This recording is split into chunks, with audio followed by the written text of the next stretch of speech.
Oke, urusan energi dan bertahan hidup udah kita bahas. Sekarang, yuk kita pindah ke sisi lain dari pertanian. Sisi yang lebih berwarna, lebih beragam, dan rasanya lebih renyah.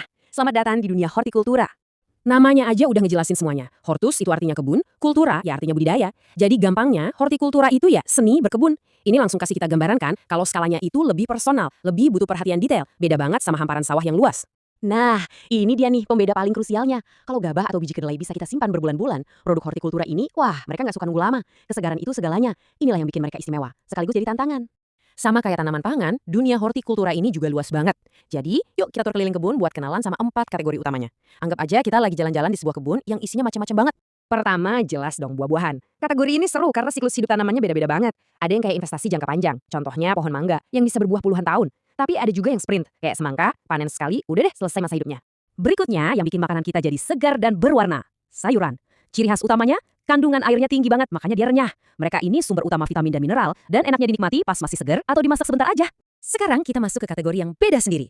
Yang ini bukan buat dimakan, tapi buat memanjakan mata kita. Betul, kita ngomongin dunia tanaman hias, di mana keindahan atau estetika adalah segalanya. Dan keindahan itu bisa datang dari mana aja loh. Bisa dari bunganya yang mekar cantik kayak mawar dan anggrek. Bisa juga dari corak daunnya yang unik banget kayak aglonema.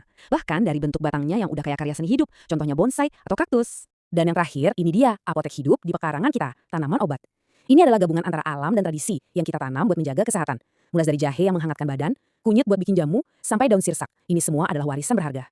Oke, kita udah jalan-jalan di dua dunia yang berbeda tadi. Sekarang, waktunya kita sandingkan keduanya. Sebelahan. Biar apa? Biar makin kelihatan jelas bedanya di mana. Ini bakal menyatukan semua yang udah kita pelajari. Coba kita lihat perbandingannya. Di satu sisi, ada tanaman pangan. Tujuannya buat energi, buat penopang hidup. Makanya dia harus tahan lama, bisa disimpan, dan produksinya skala besar di ladang. Nutrisi utamanya, karbohidrat dan protein. Nah, lihat sebelahnya, hortikultura. Tujuannya buat variasi rasa, buat keindahan.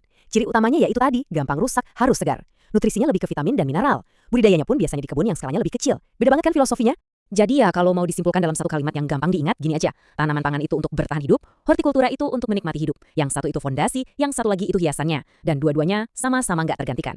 Jadi, lain kali Anda makan nasi pakai sayur dan buah, atau pas lagi lihat pot bunga di teras, Anda sekarang udah tahu ceritanya. Anda bisa lihat mana yang jadi sumber energi buat hidup, dan mana yang jadi sumber keindahan yang memperkaya hidup.